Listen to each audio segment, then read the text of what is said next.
Bonjour à toutes et à tous. Vous devez vous demander ce que je fais dans l'atelier alors qu'il ne fait pas encore jour. Eh bien c'est que j'ai une grosse journée qui m'attend et j'ai reçu ça hier et je veux le tester aujourd'hui. Alors c'est parti pour un test du Tornado 4000 de chez Topdome. Alors je suis en train de démonter mon Scénic. C'est pour ça que j'ai des grosses journées. J'ai fait plein de tests sur ce Scénic. Je l'ai démarré souvent. J'ai fait des tests de compression. J'ai fait plein de choses. Vous avez vu plein de vidéos sur la chaîne sur le sujet avant de voir les premières vidéos de démontage. Mais lors de ces tests, eh bien, j'ai fusillé une batterie. Enfin, j'ai fusillé. Je l'ai tellement écrasé que j'ai eu du mal à la recharger derrière avec un chargeur normal. Donc quand on m'a proposé de tester ce chargeur, il y a une fonction qui m'a intéressé dedans. Je vous en parle tout de suite. Comme tout bricoleur qui se respecte, j'ai un paquet de batteries parce que j'ai toujours espoir de pouvoir les récupérer. Mais j'ai fait des tests avec les chargeurs classiques, j'en ai plusieurs modèles et je n'ai jamais réussi à vraiment les récupérer. J'ai récemment présenté un appareil qui permet de mesurer le degré d'usure de la batterie.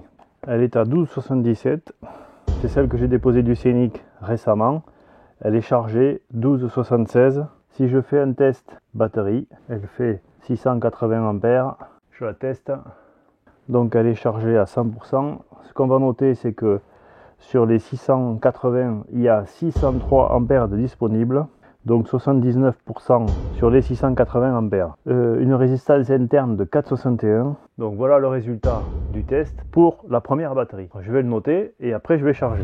Alors pourquoi je prends cette précaution? Eh bien parce qu'avec ce dispositif, eh bien on a un moyen tangible de vérifier. La fonction qui m'intéresse le plus, c'est la fonction récupération. Mais je vous en parle plus en détail. J'ouvre la boîte maintenant.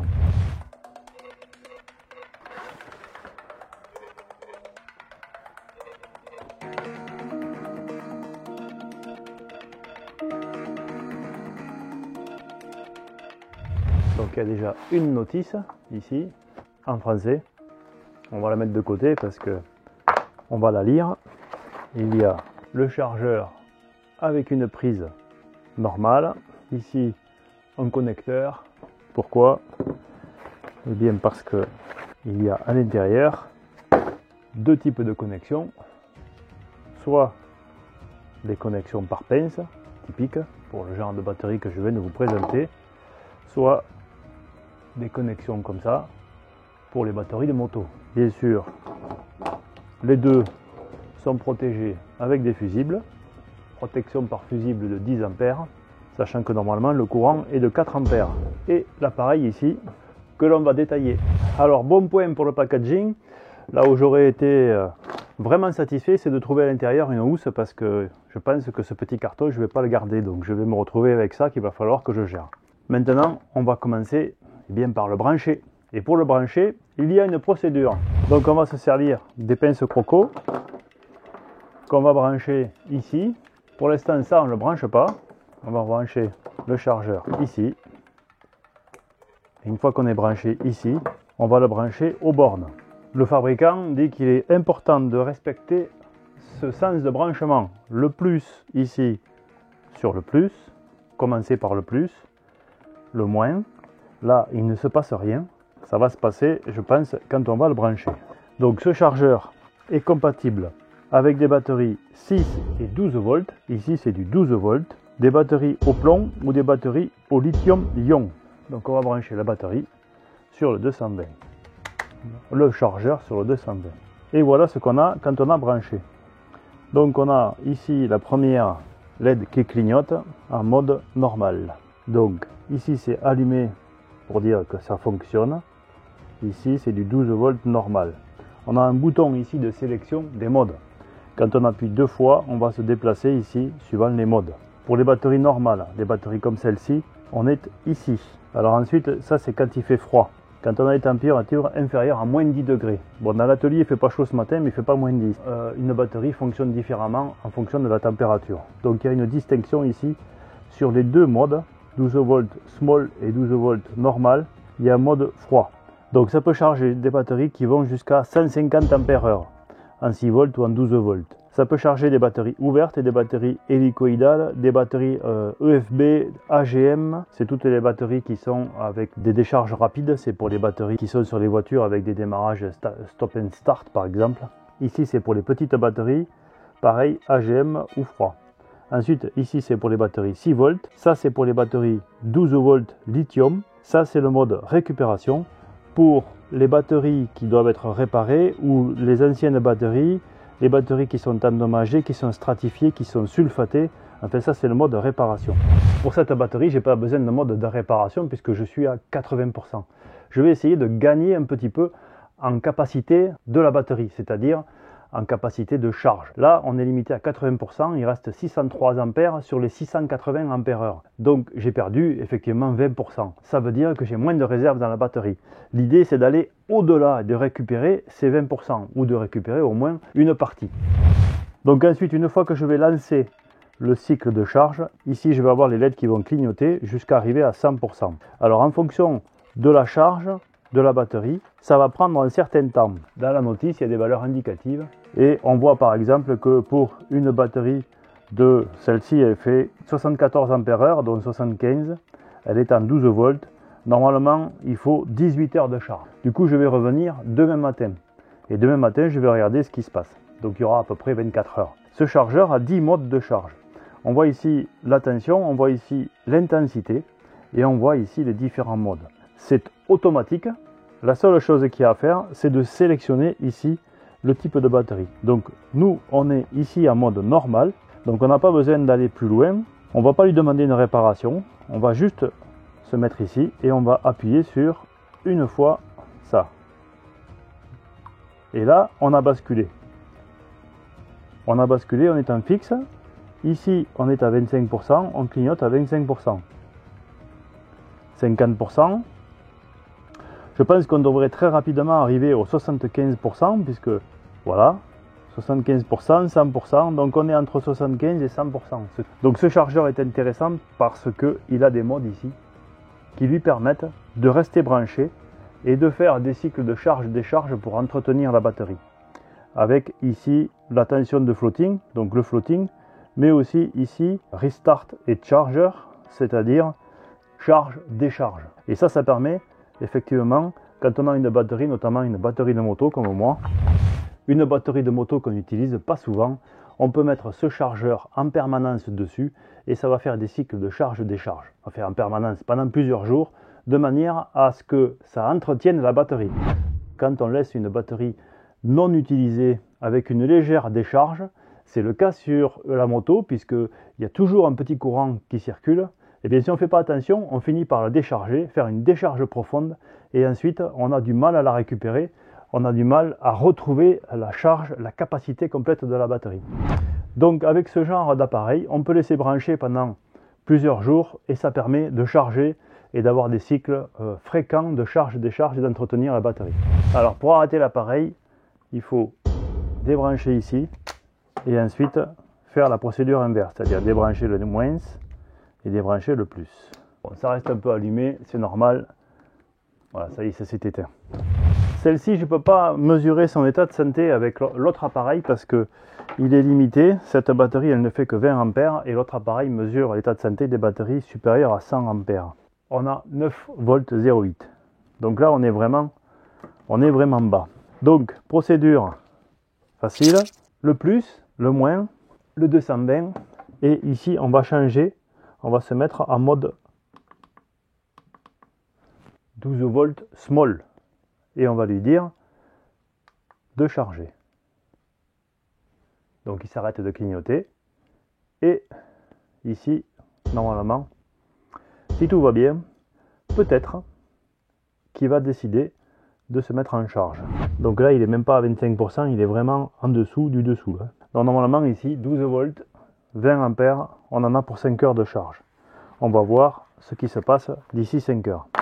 Et là, ce qu'on peut voir, c'est que des 9,08, on est passé à 8,05. Il doit être en train de mesurer sa capacité à charger. Donc on va le laisser analyser. Voilà, ça fait plus de 5 heures que la batterie charge. Et on n'a pas avancé d'un iota. On a même évolué puisqu'on est passé de 9 à 7 volts. Donc le chargeur a fait écrouler la batterie. Bon après ça ne m'étonne pas parce que cette batterie est complètement morte.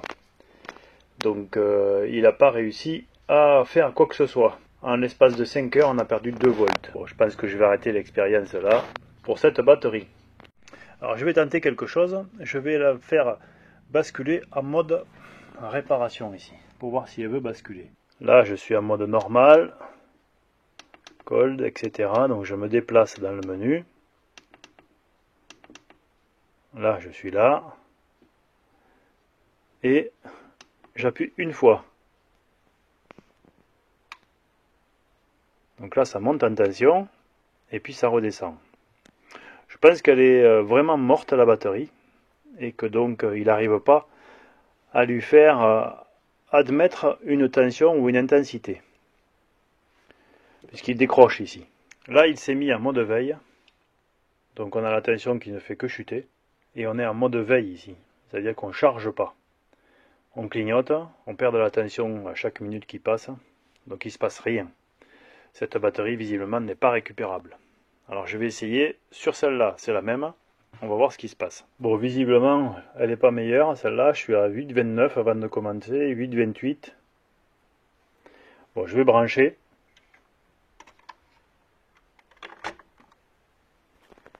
Le chargeur reste sur le mode sur lequel il a été débranché. Donc en clair, sur le mode réparation. Donc je vais appuyer sur le mode réparation pour lancer le mode de réparation. Voilà, elle ne clignote plus. On devrait monter en tension ici, en principe. Voilà, on va monter en tension. Et hop, il se déconnecte. Il n'arrive pas à rester en tension. Je recommence. Voilà, hop, il monte en tension. Ah, il a essayé. Je vais insister.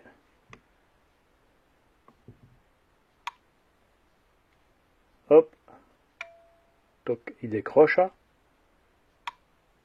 Il remonte. Ah, il n'y arrive pas. Il ne met pas de message d'erreur, mais il n'arrive pas à se mettre en mode repair. Je vais le faire changer de mode. Je vais le mettre en mode small. Et je vais essayer de faire ça. Alors ça monte.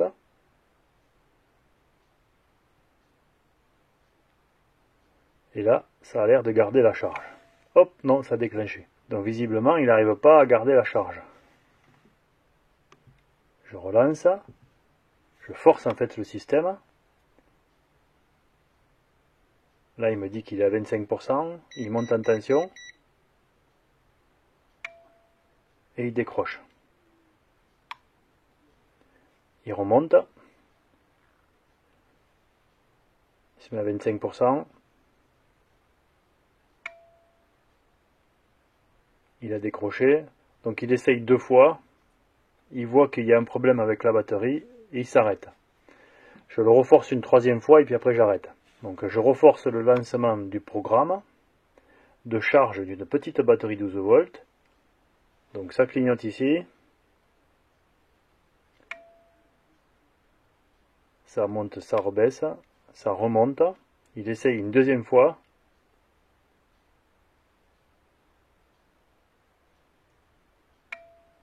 Et là il décroche. Donc il n'arrive pas à le faire. Maintenant que j'ai fait ça, je vais me déplacer ici. Je vais me déplacer ici. Je vais retester le repair. Allez, je teste une fois. Donc là, il monte, il décroche, on l'entend. Voilà, il décroche, il ne tient pas. Donc en fait, celle-ci, elle n'est pas récupérable non plus. Donc j'en ai 2 là, qui ne sont pas récupérables. Bon, mais c'est bien dommage. Allez, la dernière. Celle-ci, a priori, elle devrait être récupérable, parce qu'il y a 10 volts 90. Donc je vais voir ce que ça donne. C'est la même capacité que les autres, sauf que elle a l'air d'être en meilleur état. Je dis bien, elle a l'air. Donc je vais commencer par faire un mode de charge normale pour une petite batterie. C'est parti.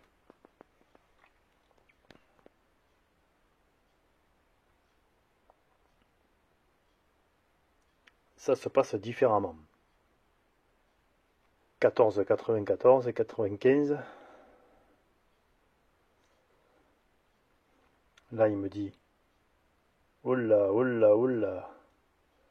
Il me dit qu'elle est déjà chargée à 100%, alors qu'elle était à 10 volts 90. Bon, c'est pas normal. Ça peut pas monter aussi vite.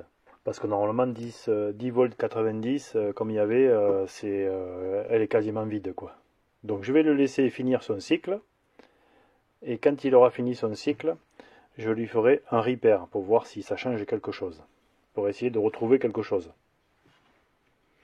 Bon, ce qui est embêtant, enfin, disons qu'en termes de comparaison, je ne peux pas comparer parce que je ne peux pas brancher le testeur là qui me donne la vitalité, la réserve qu'il y a à l'intérieur. Elle est trop petite cette batterie pour le système. Par contre, 1090, c'est déjà en dessous de ce qu'il devrait y avoir. Normalement, il doit y avoir 12 volts. 1090, elle est quasiment vide. Et ça, c'est pas bon. Une batterie comme ça au plomb vide, c'est pas bon. 4 heures après, elle charge toujours. Donc c'est bon signe. Elle est à 100%, entre 75 et 100%. 14,10. Bon, ça fait 5 heures qu'elle tourne là. Ça fait 5 heures que ça charge. On doit être dans une phase, on est à 15 volts. Donc on doit être dans la phase qui est la fin de phase de charge. On doit arriver par là. Normalement, cette batterie, vu sa taille, en 5 heures, on doit arriver là. Donc on va attendre un petit peu et voir ce qui se passe.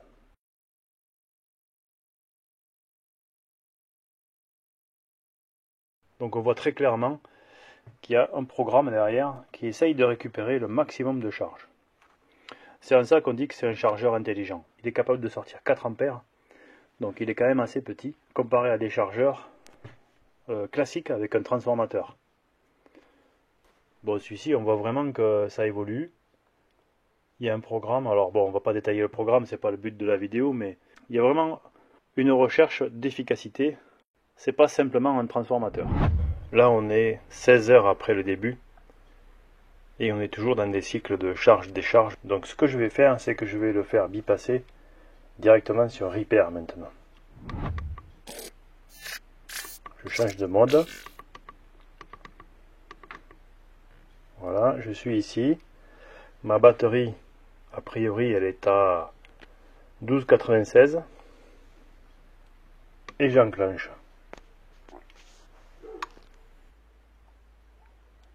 Bon, ça a l'air de supporter. Ça a l'air de supporter le processus de réparation. 24 heures après, on est à 12,42. Bon, on n'est pas chargé à fond, parce que c'est pas la valeur de la charge à fond, mais bon, on a récupéré une partie de la charge sur cette batterie. Bon, je suis obligé d'interrompre ce test qui dure déjà depuis une dizaine de jours. Je l'ai condensé en une vidéo qui est assez longue, mais ça fait 10 jours que je fais des essais avec ce chargeur et j'avoue que j'ai du mal à contrôler la fonction qui m'intéressait le plus, à savoir la récupération de batterie. J'ai tenté sur 2 petites batteries 12 volts 20 ampères heure, mais il n'a pas été possible de les récupérer. Elles étaient vraiment trop basses. La troisième n'était pas complètement HS, mais je ne sais pas à quel niveau elle était de détérioration. Donc elle s'est rechargée normalement, mais je ne sais pas si j'ai récupéré quelque chose. Et la batterie 12 volts que je pensais avoir écrasée complètement, finalement il y avait 79% de capacité au départ. Et après avoir lancé le processus de réparation, je n'ai rien récupéré du tout. Donc je ne sais pas trop si la fonction récupération désulfatation a une quelconque efficacité sur ces batteries, mais j'ai fait l'essai. Et après, je n'ai pas vraiment de matériel pour pouvoir mesurer cette efficacité. Donc ça reste vraiment un test informatif. Néanmoins, ce chargeur, il est quand même intéressant par sa dimension et qu'en théorie, il est beaucoup plus performant, beaucoup plus intelligent qu'un chargeur classique avec un transformateur. Et encore une fois, c'est difficile pour moi de le mesurer vraiment et de pouvoir l'affirmer. Et je pense que c'est à peu près la même chose pour tous les chargeurs que je pourrais essayer, que je pourrais tester. J'aurais du mal à affirmer ce que je dis. Donc j'espère que vous avez quand même passé un bon moment, que ça aurait été instructif, que vous aurez découvert un petit appareil qui peut servir pour ceux qui ont un petit espace ou qui ne veulent pas prendre un gros appareil qui prenne beaucoup plus de place. Je mets des liens dans la description. Je vous dis à très bientôt pour un épisode de bricolage, un vrai. Et d'ici là, pensez à vous abonner, pensez à liker, pensez à partager cette vidéo. Et en attendant un prochain épisode, soyez curieux, soyez prudents et bricolez bien.